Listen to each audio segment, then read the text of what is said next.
live. I will get started. Good evening all to the 104th session of the Weekly Huddle. I am Anoop Agrawal. I am cardiologist at Care Hospital, Banjara Hills, and joining me today is my friend and co-host Praneeth Polamuri. He also works at Care Banjara. Today's discussion is on a very short, very precise, but very relevant clinical topic. This is a scenario that we encounter reasonably frequently. And talking to some of my colleagues who themselves are expert in the field, it does seem to me that there is no common consensus about how to work through this. And this is such a precise situation that I don't think we are going to get any kind of guidelines or an expert opinion about how to go about it, because this is very, very specific, very focused problem that I'm trying to discuss today. And I'm pretty sure that all of you who are attending this and pretty much all of my huddle group have encountered these kind of situations before. While I'll be discussing about heart failure today, I do intend to expand the discussion beyond heart failure and discuss every single scenario where an ACE inhibitor or a similar drug is clinically indicated, but we are not able to use it, or we hesitate to use it because of high potassium values, which happens very, very frequently in our routine life. So I have detailed the case on the huddle group. The details are there, so if you want to browse through it at any time, you can. I will read out the case, and I will ask my colleague Praneeth to give his initial impression, and then we will take opinion from rest of our attendees. We do have Dr. Vikrant, who is a nephrologist and head of department at Care Banjara. He will be giving us his perspective from the nephrology viewpoint. Vrinda should be joining us now, and Vrinda, as you all know, is an endocrinologist, so we will get some endo perspective of treating hyperkalemia. And I hope at some point Dr. Radha also joins, and we will try to get some dietary perspective of what to do in those patients who have got high potassium. So the case is as follows. It's a 55-year-old female. She is known diabetic and hypertensive for about 5 years, and this has not been managed by her quite seriously. She lives in a small town, I shouldn't say village, she lives in a small town about 200 to 50 kilometers from Hyderabad, and she had not been paying attention to her health up till now. The attention came because recently she had a heart failure admission. This was the first time where she had heart failure, and she was admitted to the local hospital there in the district hospital. And there she spent a few days, and she was discharged after stabilization. During the admission, she did undergo routine evaluation that you would expect in a patient who has got a new onset heart failure. So after this episode, after she was discharged, now she has relocated to Hyderabad, where she is going to stay with her son. They stay somewhere in the high-tech area. So this is her first OPD visit to you and to me. So this patient came to me in my OPD, and the question is going to be about what you will do if the patient comes to you particularly. So when she came into the OPD, she is stable. She does not have any overt symptoms. She is able to do her minimal activity, and with that she is feeling fine. So I would call her a NYHA class 2. She's a housewife. She does minimal activity at home. Anyway, this is a new place for her where she is not doing much activity. In the physical exam, there was nothing to suggest that there is significant fluid overload. In the OPD, her blood pressure was noted to be 118/76, and her heart rate was 66. On her ECG, that heart rate was noted to be in sinus rhythm. She's on routine medication that you would expect. She's on low dose atorvastatin, torsemide twice daily, metoprolol low dose. She's on a fixed dose combination of metformin and dapagliflozin. She takes vildagliptin, and then some multivitamin and PPI, sleep medicine, some lifestyle medications particularly. Relevant workup I'm telling you, and then you can ask for any particular investigation that you would like. Her Echocardiogram, which was done at care at the time of visit, showed a LV ejection fraction of about 35 to 40%, so in the moderate range. Her LV was mildly dilated and there was no significant valvular lesions. ECG was narrow complex rhythm. Coronary angiogram was done during her last admission at the district hospital where she was, and that was noted to be normal. An ultrasound abdomen pelvis was also done at the time of admission, and that was also considered normal. This visit, her labs are there, and I'm telling you the pertinent findings. Her creatinine at the time of my visit was 1.3, potassium was 5.2. And as I'm browsing her inpatient records, her potassium had mostly been around 4.8 to 5.4. I think she touched 5.5 once, but mostly it's been averaging around 5 to 5.1. Her urine routine examination was unremarkable except mild proteinuria, and on objective assessment, she had more than 100 milligrams of microalbumin in her urine. Her hemoglobin was noted to be 10.6 with an MCV of 74. Her A1C was checked last month. It was 9.2. I did not recheck it this time. TSH was checked during her last admission. That was normal. And all the other routine assessment that you would expect for heart failure, that was all done. I'm not mentioning here. Those were within reasonable limits. So that is the background case. The clinical optimization for the above patient with heart failure, with proteinuria, diabetes, and all this would certainly include doing some sort of RAS blockade, either with an ACE inhibitor or ARB, or one may decide to directly start ARNI. She would also qualify for a mineralocorticoid receptor antagonist like an spironolactone or eplerenone or all those things. We know that all of these drugs, they do increase potassium level. This patient, these drugs were not started early on, partly also because of borderline pressures.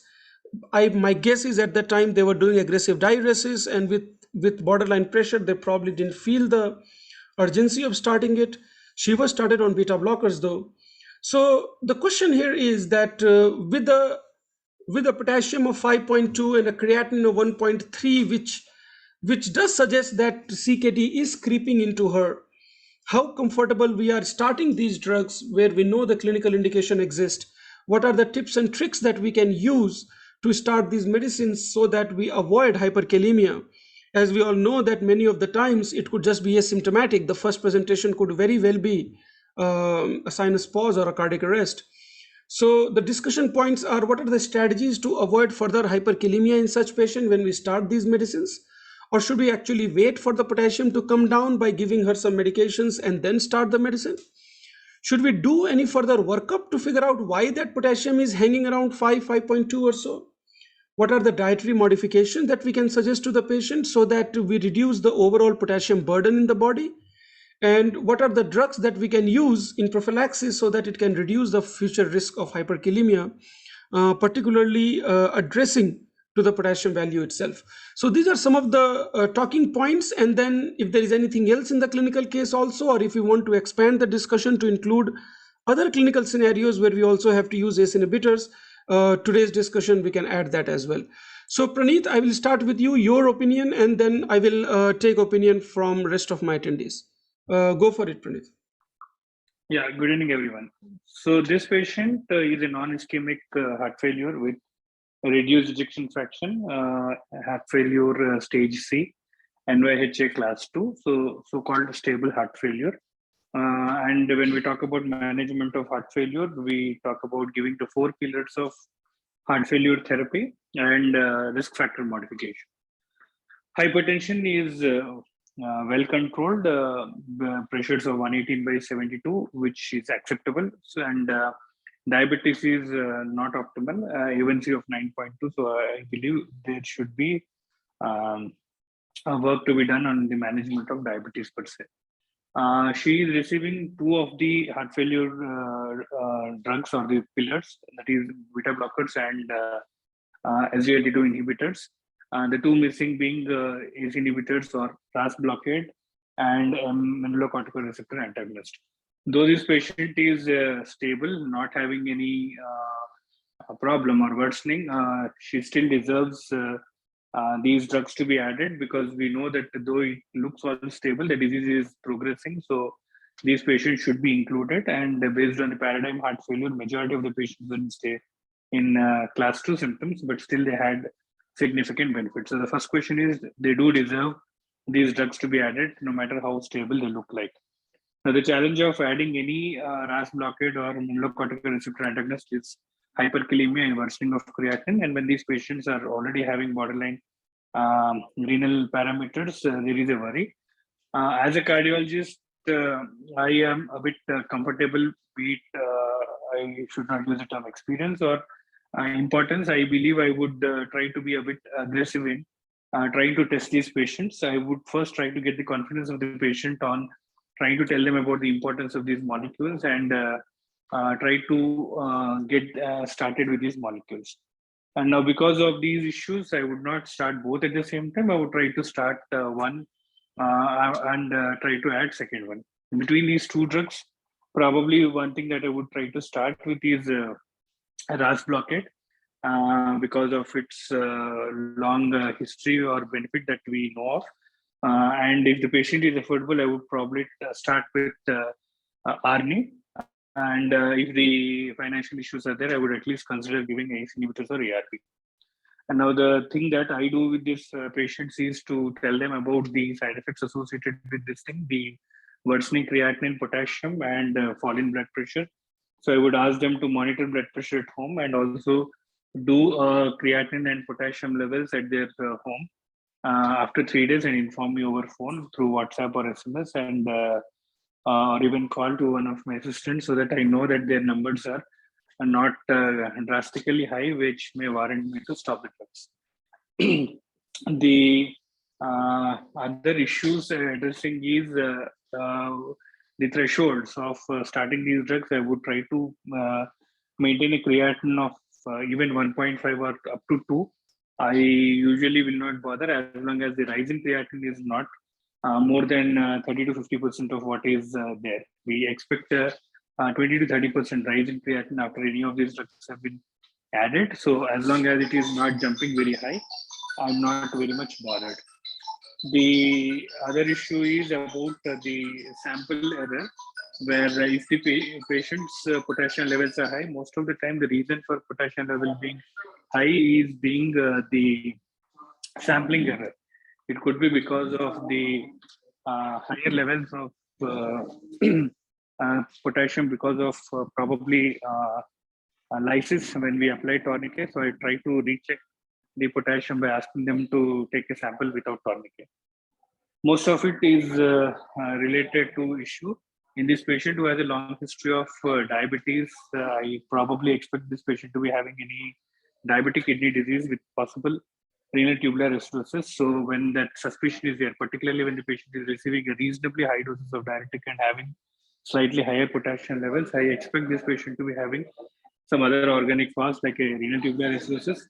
So I would ask this patient to get an ABG to look for any acidosis, and in case acidosis is documented, probably adding a bicarbonate may help achieve potassium levels better. I believe nephrologically can throw a better light on this topic. Regarding dietary issues, majority of the patients are okay. The only probable issue is to avoid taking the high potassium diet in the form of fruits and fruit juices. Probably anything in moderate quantities is okay, but anything is excess, particularly avoiding high potassium rich food like banana, coconut water is something probably I would advise them not to take. Otherwise, not a very specific restrictions in terms of diet. Again, any dietary issues are there, I would be happy to know from the dietitian.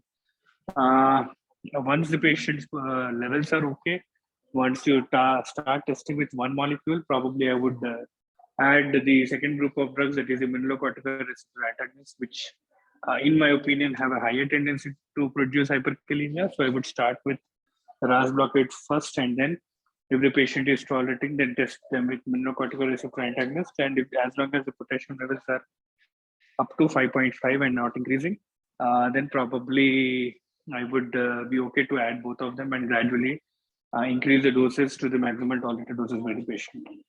I think this is my take on this patient. If there's anything else, I would probably add again.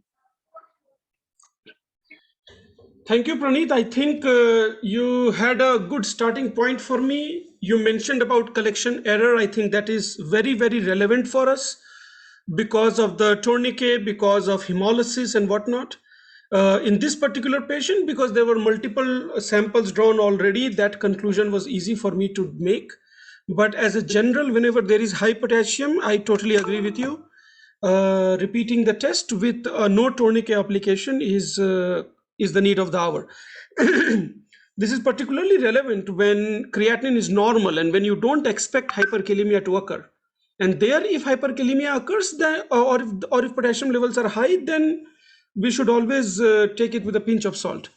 You did mention about doing an ABG. That did not trigger my mind, and I think that's a very relevant thing whenever we are talking about these CKD patients. Checking ABGs once a while may not be a bad idea. Amongst the dietary things, one thing that I have noticed, particularly this side of India, particularly the southern part of India, is uh, our subjects, our population in the southern part of India, they tend to consume coconut water far more liberally than what our citizens, our residents in the northern India do. So this was one thing which I picked up early on, that I particularly asked them about coconut water because they do tend to consume that more than what we think. Uh, I'm still not quite confident about starting medicines at 5.2. You did mention that you will start ACE inhibitor or a RAS blockade and then recheck potassium in about 3 days. I believe that is okay because even if it is creeping up, you will catch them early than before it hits, let's say 5.8 or 6, where it enters into the so-called danger territory. And this is where I'm going to ask or take other opinions about what my rest of the colleagues would do. We have Dr. Vijay Reddy here, sir. Vijay, sir, if you could hear me, can you please throw your thought process on this particular patient? Heart failure with a touch of CKD, with a touch of hyperkalemia, who is not on RAS blockade, not on MRA. What would you do? Would you wait for the potassium to come back, or would you start immediately and then have a close follow up? How do you proceed? Vijay, sir.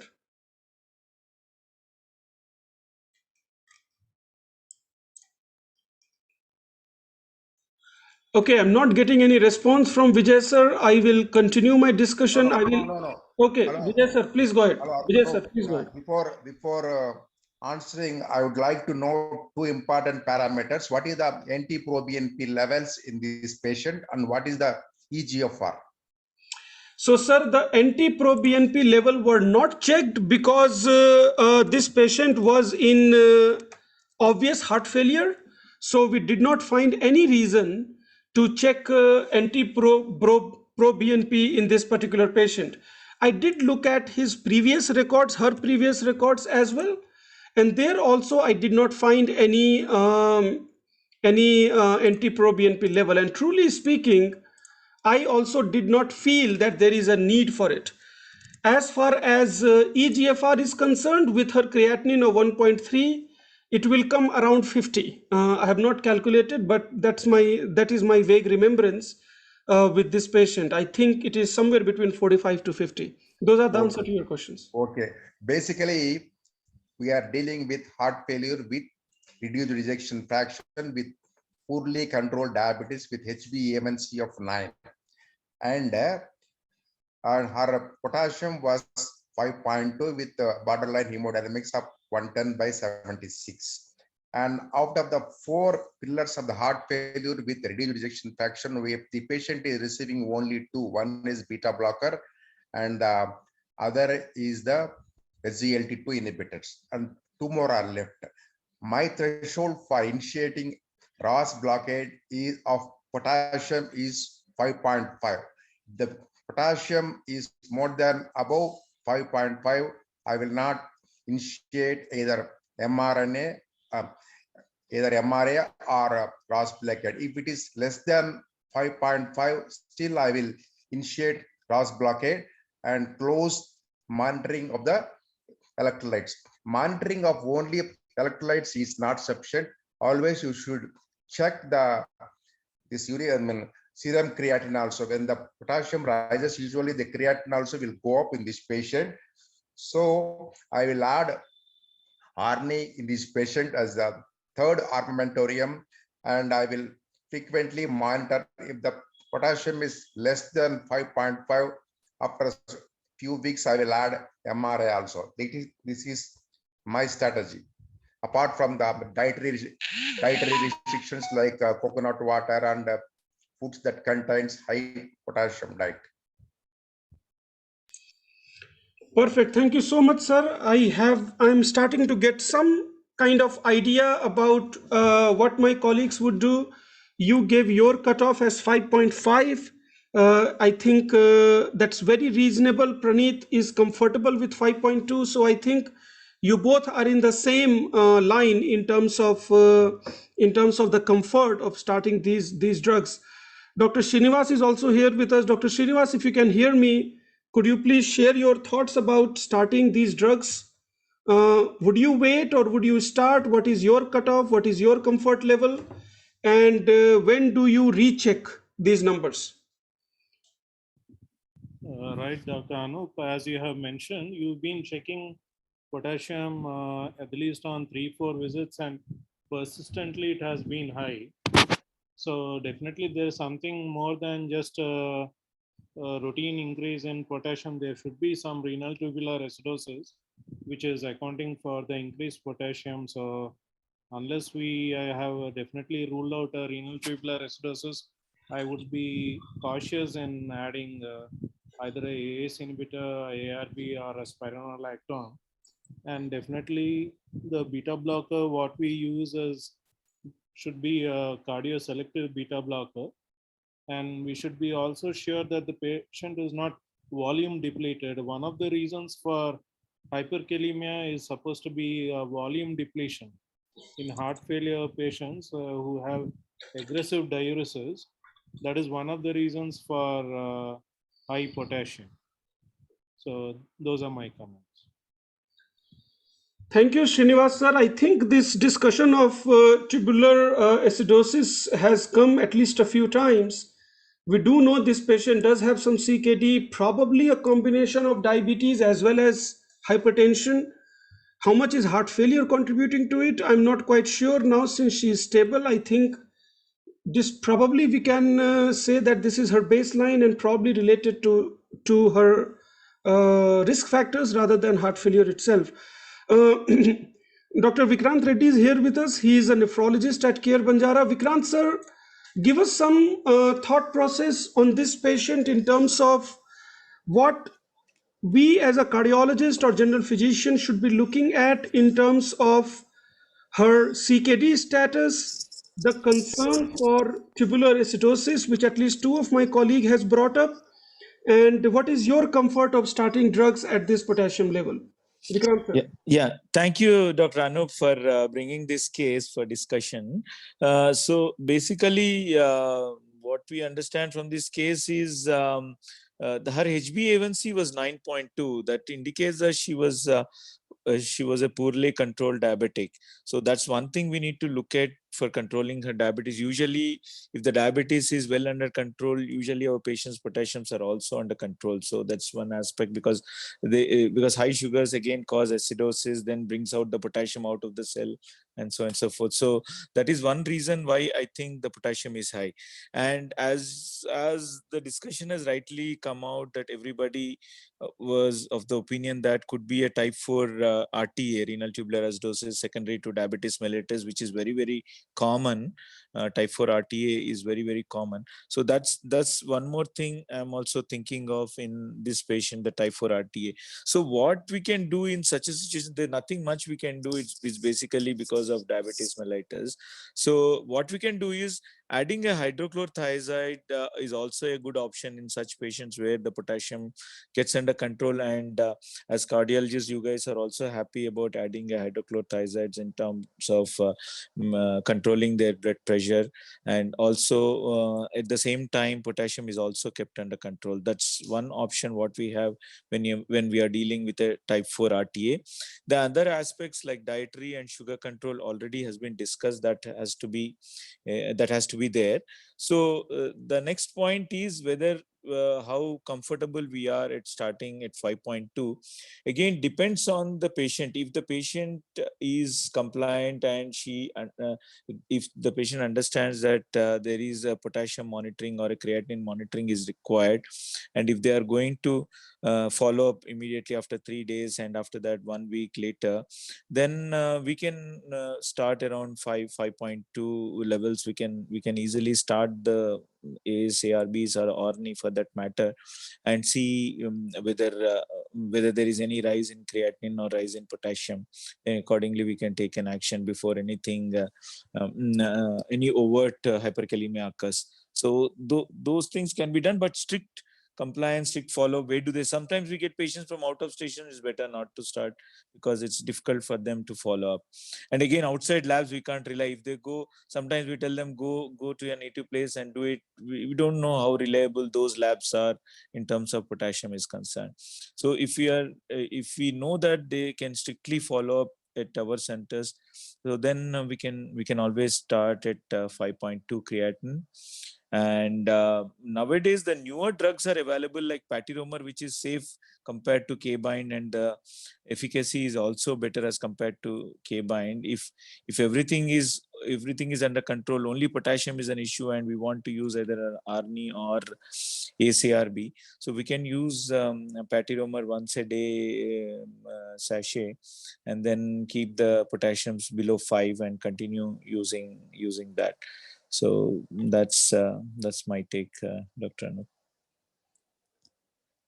So, sir, few questions to you, Yeah. and then I will ask opinion from others.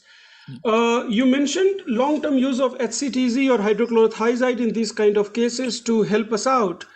Now, Yes. a lot of these patients are on loop diuretics, like they are on furosemide or torsemide. Uh, in your opinion or in your practice, is it usual to see a patient on two different kind of diuretics? See, metolazone is very frequently used with torsemide, but how about using hydrochlorothiazide or chlorthalidone with torsemide? Yeah. So usually when we are dealing with a gross fluid overload or a fluid overload situation, better not to use these two combinations because hyponatremia is a big issue there. So using a loop diuretic or a metolazone along with thiazide diuretics, it's a very dangerous combination. Better not to use that. But in a stable patient, stable in the sense in a heart failure patient like this, fluid overload is not a major concern. So let us not use a torsemide, and we can directly use a ARNI in this situation. And along with ARNI, we can use hydrochlorothiazide. So where the sodiums are not a concern. So adding a loop with hydrochlorothiazide, sodium hyponatremia is a major concern. So better to avoid that, Dr. Anu. The second question, which you partially answered, and that I reserved the question for you, was using potassium binder and these drugs as a chronic therapy. You mentioned about K bind or sodium polystyrene, Yes. which we give for hyperkalemia. Yes. And some advocacy is there that what if we use these drugs routinely as a once a day sachet and add your ACE, or whatever you want to, so that the risk doesn't come down, and then so that the risk comes down. And then the another medication that you mentioned, which I'm not aware of, and I don't know what the rest of the audience are. So, what is your take on that? Do you think these kind of practices can be scientifically allowed or justified? Yeah, K-bind, I mean, for chronic use was not that justified because of GI side effects. But the newer drugs, like people started using this patiromer, which is again available as a sachet, 8.4 gram sachet, which is again mixed with water and taken orally. And this molecule also binds the potassium and excreted through the feces.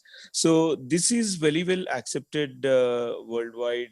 Can be used for chronic hyperkalemia patients where where the cardiologists or physicians want to use ACE inhibitors or ARBs or ARNI therapy in such patients. So this is GI safe, whereas K-bind is not that GI safe because a lot of side effects. Ischemias have been seen with GI ischemias have been seen with K-bind, but patiromer is not is relatively safe as compared to K-bind. So this many people are using, many cardiologists, many physicians are using this molecule for treating chronic hyperkalemia along with these drugs. So this can be safely thought about. And sir, for the sake of my clarification, what is this fatty rumor that you are saying? Can you please spell it out for us? Yeah, PATIROMER, patiromer. ROM. PATI, Okay. patiromer. Yeah, And this Anoop, it's again potassium binder. orally potassium binder, oral potassium binder. Yeah, And this you think is Anoop, will be okay if given long term, right? if we given long term, yes. Okay. Available in India, I'm guessing, right? Yeah, available Anoop, in India, USFDA approved in 2015. Available in Yeah. India of late, we get this molecule from the US only. Yeah, so it's available. Yeah. Okay. And sir, last question to you before I move on to others. Are there chronic suppressive therapies that you guys use or we should be using to reduce the further incidence of hyperkalemia other than hydrochlorothiazide that you mentioned? Other thing is the strict diet control and the sugar control, which we just discussed. So HbA1c is trying to target HbA1cs to 7 would be a good option to keep the potassium under check. And main thing is the follow-up of the patients, because sometimes if they lose the follow-up, they suddenly land up with very high potassium and things like that. So compliance is very, very important when we use any of these drugs. So that's how. Dr. Thank you Anoop, so much. Yes, sir. Vijay, sir. I want to tell someone one point. Yes, sir. That patiromer is a very slow acting drug. It's a very expensive drug. So I think for treating simple hyperkalemia, patiromer, which costs, it is very expensive and it is not available in India. Point noted, sir. A costly drug for a chronic management certainly will be an issue for us. That is also something we need to think before we start. Point taken, sir.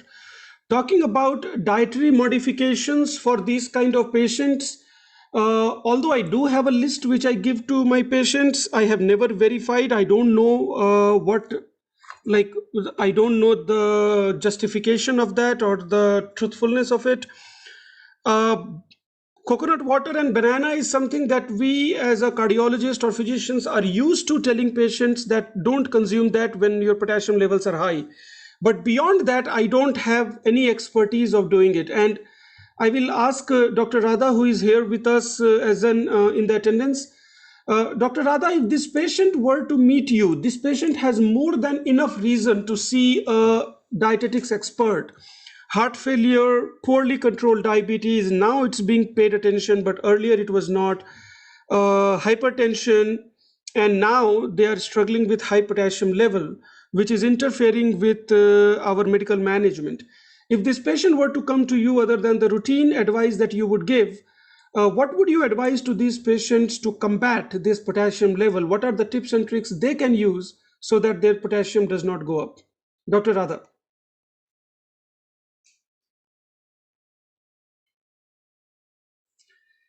Ma'am, I hope you are able to hear me.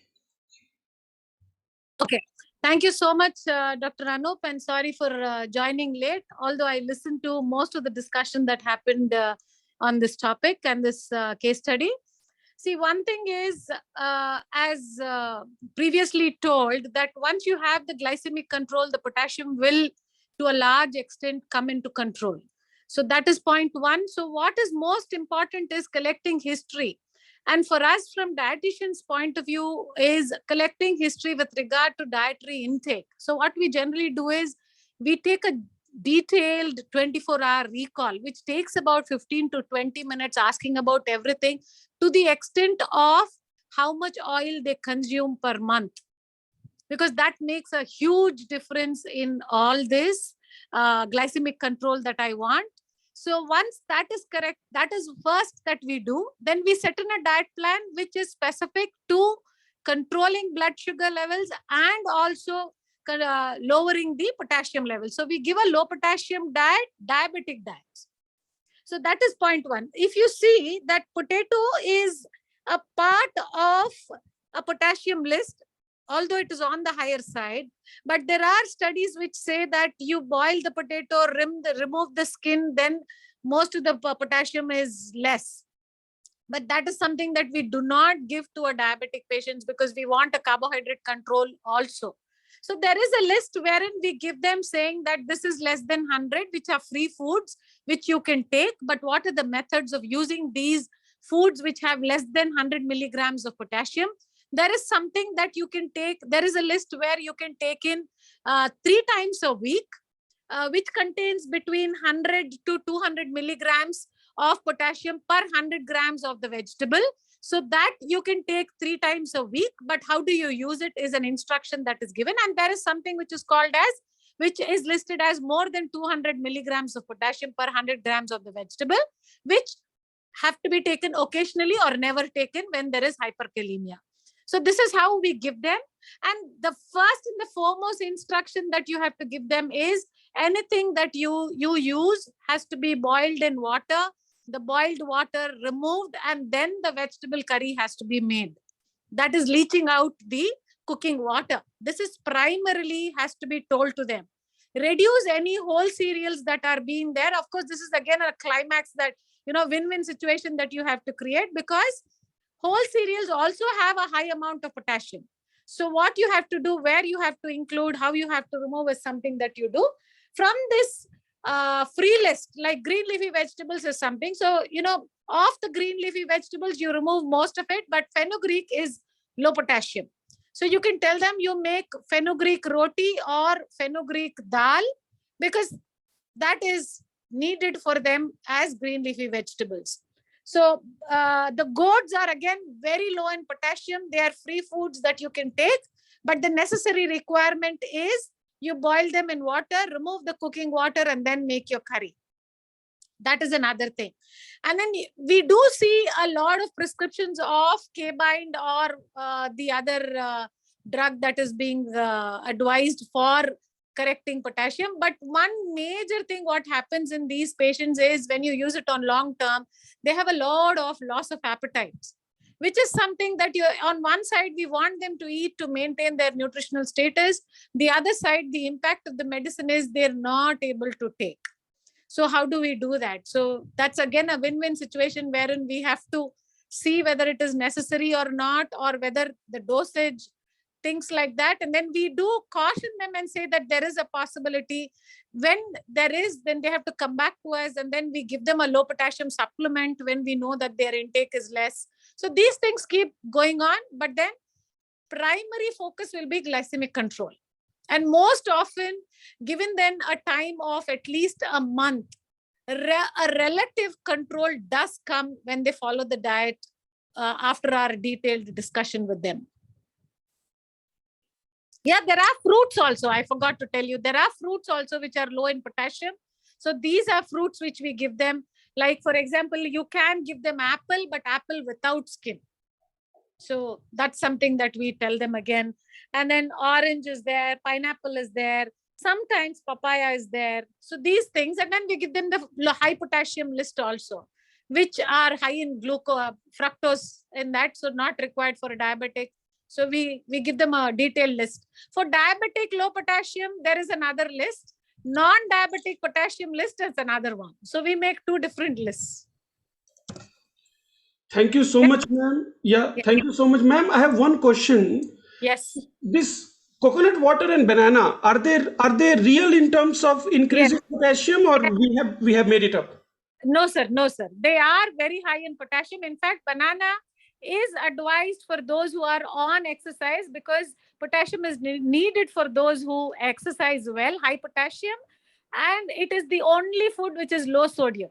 Most often, all fruits and vegetables come with good amount of sodium and potassium, but banana is one thing which is high potassium and low sodium. And then one thing you have to remember, the sweeter the fruit, lower is the potassium. Less sweet or unripe banana, higher is the potassium. So that is something that you can see. But plantain can be given to them. Not banana. See, there's a difference between plantain and banana. But plantain as a curry can be given to them sometimes. What they have to do is that plantain has to be boiled in water because it comes in the moderate category. Remove the boiled water and then they can make a plantain curry, but not banana. Coconut water, for sure, it is high potassium. You have to avoid. Thank you so much, ma'am. I'll move on the discussion. Vrinda is there with us. Vrinda is an endocrinologist. Vrinda, my question to you is about this whole high potassium discussion again. Is sometimes these are the patients who may be having some sort of metabolic hormonal disturbances which may go unnoticed. Patients like these with heart failure, with diabetes, is it all CKD, RTA, or do they deserve some sort of evaluation in terms of hyperkalemia? And also the comfort of mineralocorticoid receptor antagonist, which I think is your territory. We have all talked about ACE inhibitors and whatnot, but share thoughts on mineralocorticoid receptor antagonist starting in these patients. So question one is any workup, and question two is the role of MRA. Hi, everyone.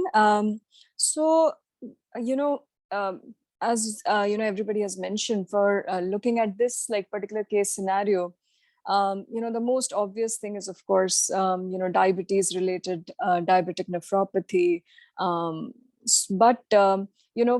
Keeping in mind, working up from endocrine standpoint, I think these patients should also be evaluated for adrenal insufficiency. So, if, something kind of matches up in the history and I suspect some sort of adrenal insufficiency, then I usually will request morning cortisol level for these patients. Hypo situations or endocrine disorders which may define hypoaldosteronism could also lead to hyperkalemia, but again these disorders we see them very rarely as congenital hypoaldo situations or pseudo hypoaldo situations. So more common is screening these patients for adrenal insufficiency, and not it's not uncommon actually to find these patients with some sort of adrenal insufficiency, especially in the endocrine clinics. The second question was about starting spironolactone. So I, if there is a diabetic patient, and we see the potassium level is say like 5.2, 5.3, I would be a little bit skeptical about starting, spironolactone in these patients. The other side of it is also true that, we do see a lot of patients for which we are using spironolactone, so for PCOD patients or, hypertensive patients, a lot of times that we are using spironolactone. In those patients also, on the other side of the coin, we are monitoring the potassium levels of these patients very closely. So, Vrinda, the question for you, follow-up question would be that if we indeed are dealing with adrenal insufficiency, then will we make matter much worse if we inadvertently start them on spironolactone? Probably, if there is unscreened adrenal insufficiency, I think it would definitely make matters worse in terms of electrolyte imbalance. So like I said, clues is the patient having some nausea, some vomiting, hypotension, postural, some sort of history in the background, some family history. We're talking about, looking at the scars, the color of the scars, more hyperpigmented skin, buccal mucosa. So if there's any sign which kind of hints you at could be adrenal insufficiency, then I think, yes, I would screen them first before starting MRA. Thank you so much, Vrinda. The last person I would ask opinion about is from Shankar sir. Shankar sir is a general physician who has been here in Huddle with us for quite some time. Sir, if this patient was to come to you, tell me about your viewpoint, your comfort level. You are working at a more ground level than what we are. How do patients perceive in terms of a frequent potassium check? And somebody mentioned about the reliability of potassium levels in the labs which are done at tier 2 and tier 3 cities. So give us your viewpoint of how do you handle these kind of situations where you have to start medication. Shankar sir.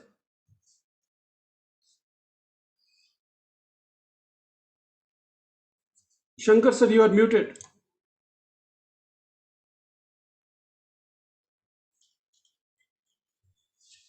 Okay, maybe, yeah, Shankar sir, please go ahead. Hello. Yes, sir, please go ahead.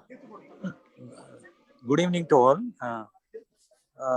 As so far, I have been very much enlightened by elegant speakers regarding this hyperkalemia and management of heart failure and as well as chronic kidney disease.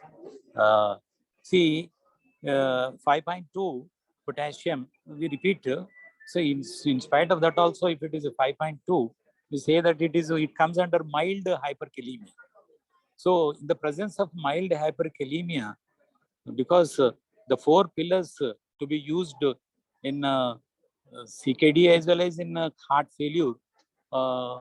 So along with even with the 5.2 mild hyperkalemia, so far in all these years we have been using K-bind, that is a gastrointestinal cation exchanges, especially SPS, that is a sodium polysterone sulfonate with sorbitol.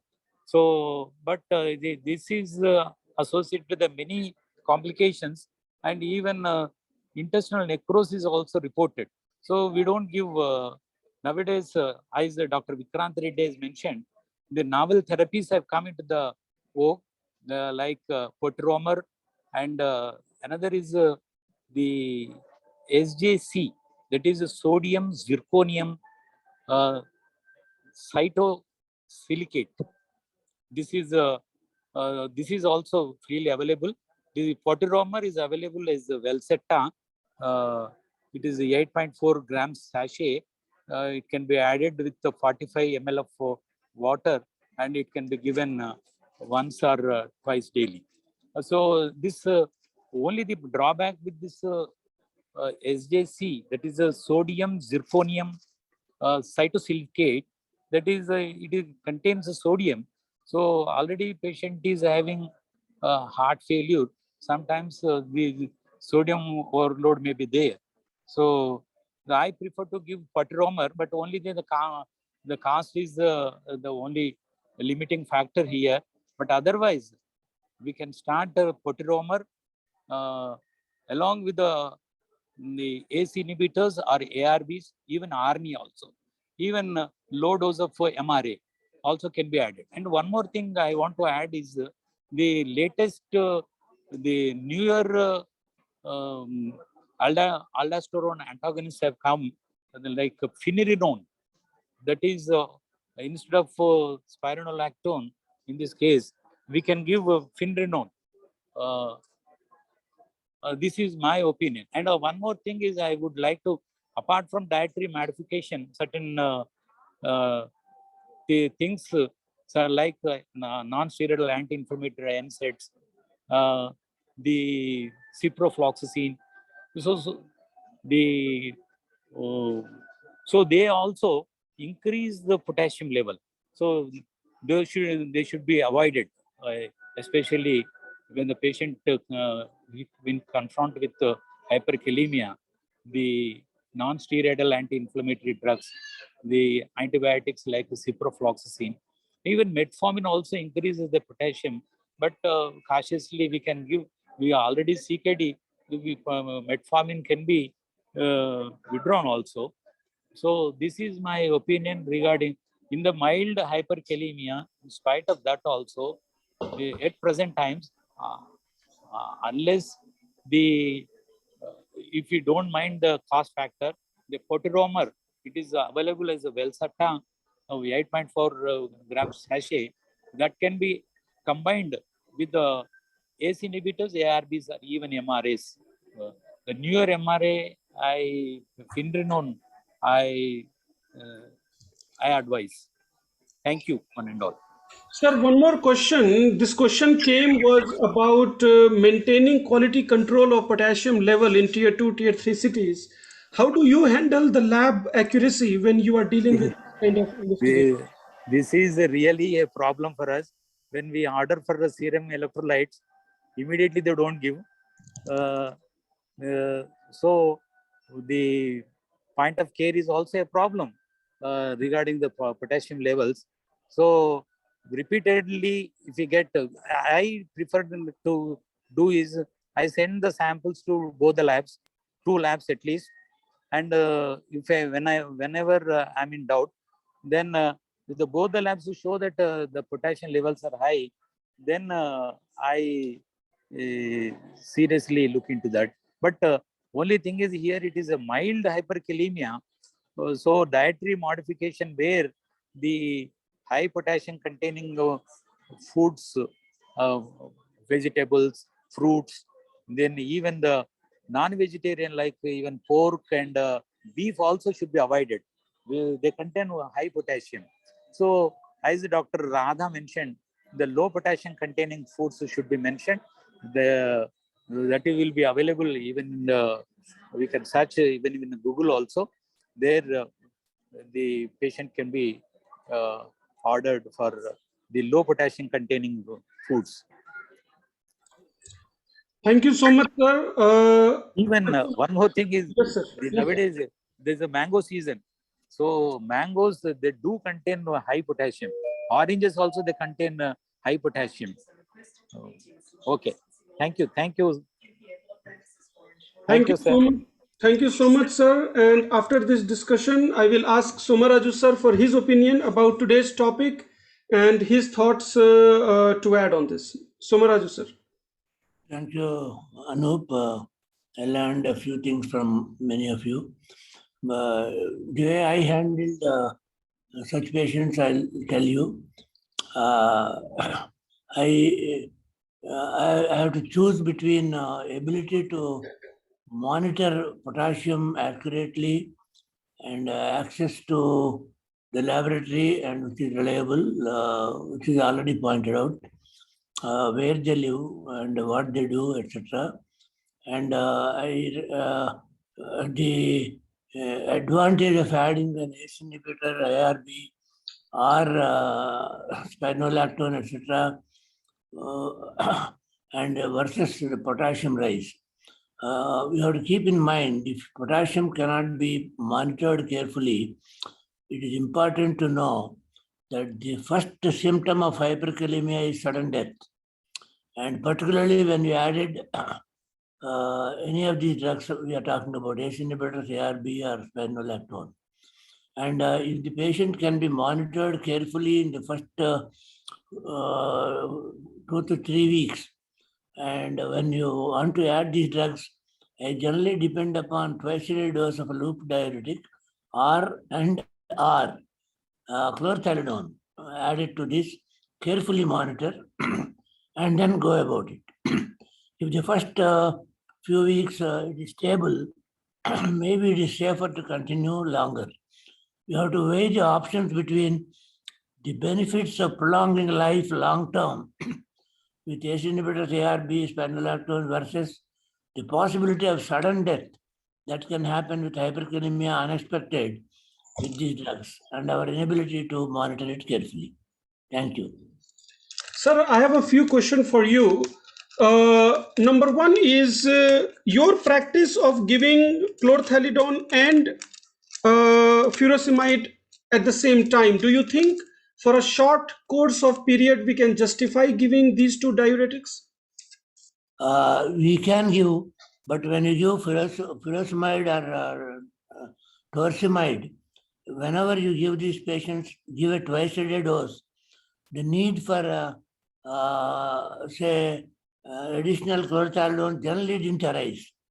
In occasional patient, you may have to add a smaller dose, 6.25 to 12.5, etc., not 25, etc. Doses in these drugs. And sir, the last question for you is, While we may try giving ACE inhibitors or ARB in this borderline high potassium with the best intention to treat the patient, can we get in medical legal trouble if this patient do develop hyperkalemic arrest in terms of why did we start something like this? Do you think that can be justified? Yeah, there's always an issue, and I know of one nephrologist who gave this combination, and the patient died of hyperkalemia, and they threatened to go to court, and then finally some of us have to intervene and then settle the issue. It does happen. Be aware of it, and sudden death is a reality when you can't take care of potassium. And then even if you think you can take care, many times it's not in your hands also. Thank you so much, sir. Dr. Vijay Reddy sir writes in the chat box that each dose of patiromer costs 53,000 rupees. Sir, if I am reading this correct, that pretty much excludes us using this drug for long term. If single day cost is that much, this certainly would be one of the highest, if not the highest drug that we will ever prescribe in our clinical practice. It is 8:01. If there is any other clinical questions, comments about today's discussion, we will take it. Otherwise, I would like to close today's discussion. Maybe for 30-40 seconds, we can be online and wait for any queries or questions or comments.